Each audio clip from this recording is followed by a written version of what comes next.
leyes y cuáles son los criterios que se deben de tener en cuenta para regular la construcción. El polígono rojo, que abarca prácticamente el polígono de contención, para nosotros lo morado sería lo que corresponde al polígono de zonas declaradas, y lo que corresponde a la parte del... Lo que corresponde a este polígono rojo sería la parte que se quedó regulada como zona de transición del programa parcial del centro histórico.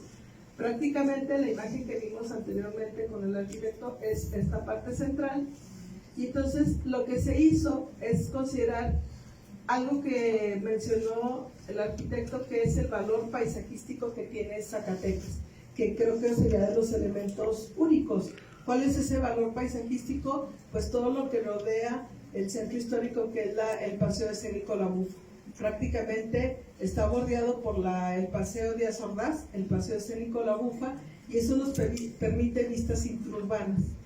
Estas vialidades sirvieron como la delimitación o límite para que no se diera la expansión territorial sobre los cerros que bordean el centro histórico. Ha sido una tarea sumamente complicada, pero porque al entender que esta zona de transición no necesariamente tiene monumentos, pero que sin embargo se tiene que proteger, pues ha sido difícil, porque luego entrar en la dinámica de regulación es porque a mí sí me regulas y porque a mí no. Sin embargo, algo que pasa en estos polígonos es prácticamente la existencia de todos los barrios. Estos barrios tienen un patrimonio intangible y arquitectura vernácula que es parte también del patrimonio de alguna manera. Vamos a ver ahora lo que es el polígono del programa de parcial del centro histórico 2016.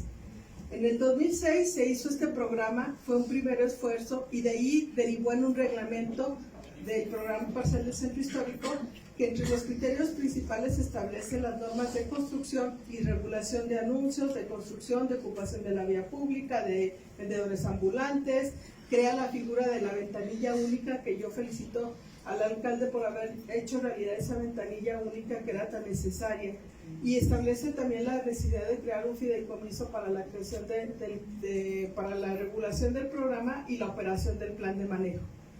Luego, años posteriores, se realizó de la mano obviamente de la autoridad municipal y de SEDATU el plan de manejo.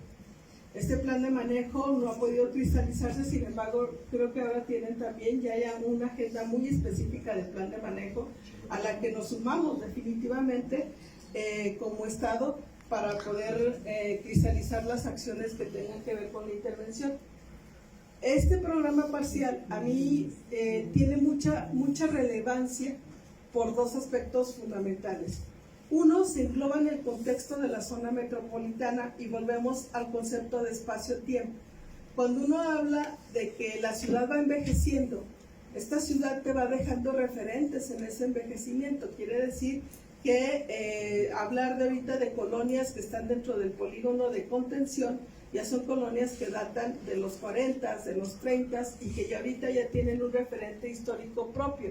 Tienen una arquitectura que no ha sido identificada plenamente, la arquitectura que tiene que ver con el Art Deco, el movimiento moderno, y que ya es también necesario voltear la vista hacia este patrimonio que bordea el núcleo del centro histórico. La siguiente, por favor. El contenido que tiene prácticamente el programa parcial es obviamente los objetivos, que yo lo resumiría en la habitabilidad, en la movilidad y en la atención en déficit de agua. Tiene una serie en los límites, que es la parte que nos ocupa en esta presentación, unas estrategias importantes, y bueno, la participación ciudadana. La siguiente. La siguiente.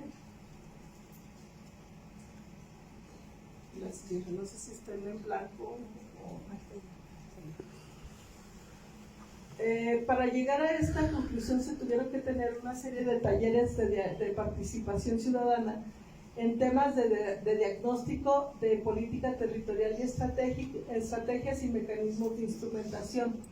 Estos talleres tenían como objetivo establecer en el núcleo del centro histórico qué acciones tendrían que ir encaminadas a la parte de monumentos, a la parte de la zona declarada y a la parte de transición, que es la envolvente roja.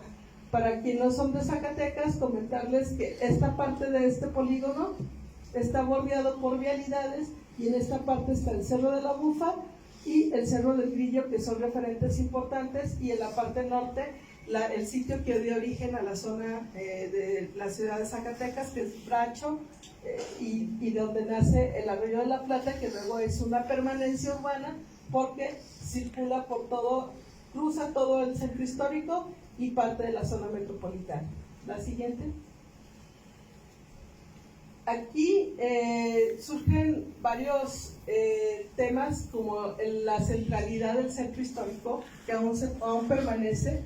Se hizo un estudio de lote por lote para saber cuál era su uso de suelo y saber qué tanta necesidad tenía el resto de los habitantes de la zona metropolitana con relación de venir y desplazarse al polígono del centro histórico. Y es muy grato saber que todavía existe esa centralidad. Todavía existe esa necesidad de los habitantes de la zona metropolitana por el respeto y el cuidado y por la función que sigue teniendo Centro Histórico como el centro de actividad social de la zona metropolitana. La siguiente.